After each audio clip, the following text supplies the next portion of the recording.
बिस्मिल्लाहिर्रहमानिर्रहीम। अस्सलाम वालेकुम दोस्तों, उम्मीद है कि आप सब खैरियत से होंगे।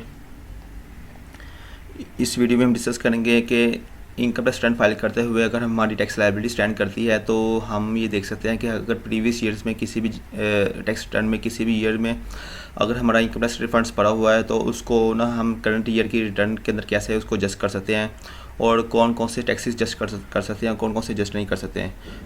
क्योंकि लॉ के अंदर प्रोविज़न है कि कुछ टैक्सेस को कैरी फॉरवर्ड किया जा सकता है, नेक्स्ट ईयर के अंदर एडजस्ट किया जा सकता है, और कुछ को कैरी फॉरवर्ड नहीं किया जा सकता, उनको सिर्फ जो ना रेलिवेंट टैक्स ईयर के अंदर ही उसको ना एडजस्ट किया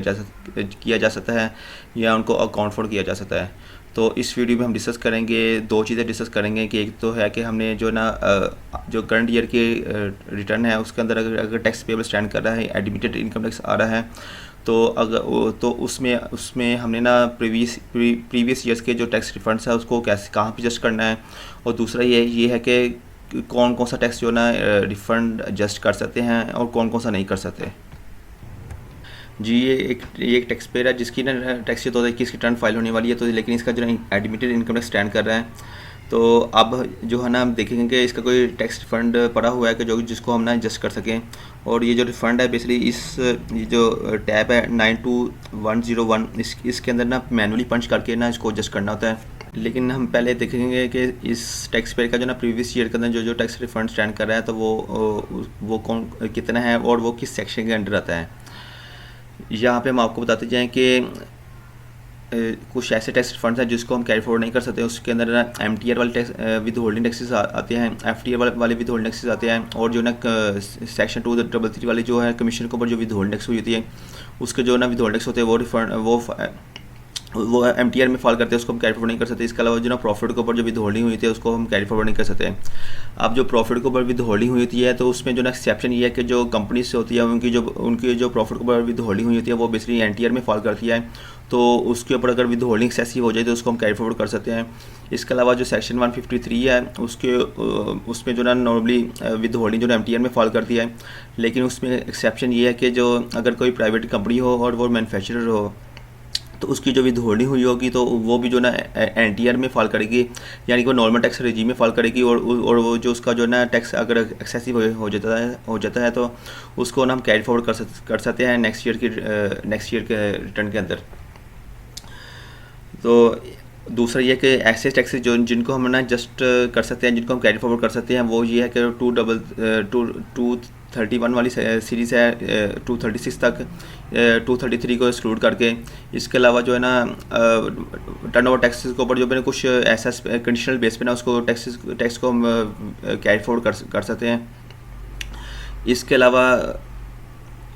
अगर आपका जो ना सैलरी के ऊपर टैक्स विद हेल्ड हुआ पड़ा है तो वो एक्सेसिव आ गया हुआ तो उसको हम कैरी फॉरवर्ड कर सकते हैं। प्रॉपर्टी के सेल और परचेज के ऊपर कैरी फॉरवर्ड जो टैक्स है उसको जस्टेबल है तो वो उसको कैरी फॉरवर्ड कर सकते हैं।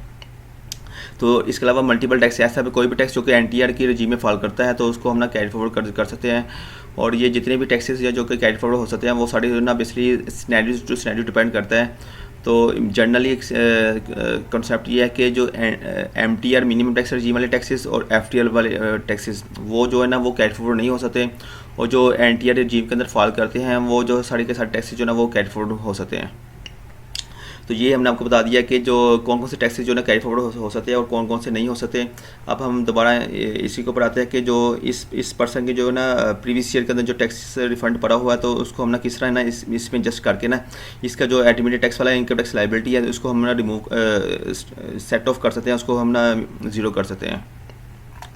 सबसे पहले इसकी ना प्रीवियस ईयर की रिटर्न चेक करते हैं तो किस ईयर के अंदर ना इसका जो ना बेसिकली रिफंड पड़ा हुआ है। हम जो ना इसकी लास्ट ईयर की रिटर्न जो सबमिटेड है 2020 वाली उसको ओपन करके देखते हैं। इसके कंपटीशन वाले पोर्शन में आते हैं तो वहाँ पे आके देखते हैं तो इसका जो ना 182,141 जो है ना बेसिकली रिफंडेबल टैक्स पड़ा हुआ है। तो अब हमने ना इसमें से उतना ही पोर्शन कैरी फॉरवर्ड कर सकते हैं जो कि बेसिकली जो ना जस्टेबल होगा, जो कि NTR के रजीम में फॉल करता होगा। जो इसका FTR इस टैक्स में से इसका जो FTR वाला टैक्स या फिर ना इसका जो MTR वाला टैक्स उसको हम कैरी फॉरवर्ड नहीं कर सकते। तो ये हम देखते हैं कि जैसे ये FTR वाली टैब है, फाइनल फिक्स मिनिमम टैक्स रजीम वाली टैब है, तो ये जो जितना भी टैक्स होगा, अगर इसमें से आपका कोई टैक्स एक्सेसिव टैक्स पड़ा हुआ है तो वो आप कैरी फॉरवर्ड नहीं कर सकते, उसको बेसिकली इसी ईयर के अंदर यूज़ कर सकते हैं। अब ये जो हमने एडजस्टेबल टैक्स वाला जो टैब है, इसमें से टैक्स चेक करते हैं इसका कितना टैक्स स्टैंड कर रहा है। 2,22,502 जो ना बेसिकली इसका जो ना टैक्स विद हेल्ड हुआ पड़ा, वो पे हुआ पड़ा है। तो नॉर्मली इस ईयर के अंदर ना इसका जो ना जो रिफंडेबल टैक्स आ रहा है वो आ रहा है 182,000। तो और यहाँ पे जो एडजस्टेबल टैक्स में जो आप देखेंगे तो 2,22,502 रुपये जो ना इसका टैक्स विद हेल्ड हुआ पड़ा है, जो कि एंटी ईयर के रिजीम वाला टैक्स है, जो कि एडजस्ट हो सकता है। तो इसका मतलब है कि इसी में से जो ना 182,000 जो ना इसका बेसिकली टैक्स जो ना वो पड़ा हुआ, जो कि ये ना कैरी फॉरवर्ड हो सकता है। तो इसका मतलब कि इसी में से हम ना इसको अमाउंट को यूज़ कर सकते हैं अपनी जो ना करंट ईयर की जो एडमिटेड टैक्स की लाइबिलिटी है इसको सेट ऑफ करने के लिए। तो अब हम वापस जाते हैं अपनी मेन रिटर्न की तरफ, जो कि 2021 रिटर्न है, जो कि जहाँ पे इनकम टैक्स लाइबिलिटी स्टैंड कर रही है। इसके कंपटीशन वाले टाइम में आते हैं, तो यहाँ पे फिर हम जो ना जितना इसका एडमिटेड टैक्स इनकम टैक्स पड़ा हुआ था, यहाँ स्टैंड कर रहा था 14,089, तो उतना ही जो ना हम बेसिकली रिफंड यहाँ पे जो ना पुट कर देते हैं। तो यहाँ पे जैसे हम पुट करेंगे तो यहाँ ना ऊपर जाके कैलकुलेट के अंदर हमने 2 दफ़ा इसको क्लिक कर देना, तो इसका जो ना इम्पैक्ट जो ना फिर सेट ऑफ हो जाएगा। ये देखा जैसे ही ना हमने रिफंड के अंदर ना इसको वैल्यू पुट किया, तो उतना ही जो टैक्स जो ना बेसिकली जो कि एडमिन टैक्स में पड़ा होता है, एडमिन टैक्स के टाइम में आ रहा था, वो बेसिकली जो ना टैक्स जो ना एडजस्टेबल टैक्स वाले टैब में आ गया हुआ है। तो इसका मतलब जो ना अब इसकी ना कोई टैक्स लाइबिलिटी स्टैंड नहीं कर रही, अब ये जो ना रिटर्न सबमिट हो सकती है। अब बेसिकली इसका हम पिन कोड लगाते हैं, ये हमने इसका पिन कोड अप्लाई कर दिया, उसको ना सबमिट के बटन पे प्रेस कर देते हैं। तो जैसे तो इसके तरह ना इसकी रिटर्न जो ना सबमिट हो चुकी है। तो ये हम देख भी सकते हैं कि इसकी 2021 की रिटर्न जो है ना हमने जो ना जितना इसका लाइबिलिटी स्टैंड कर रही थी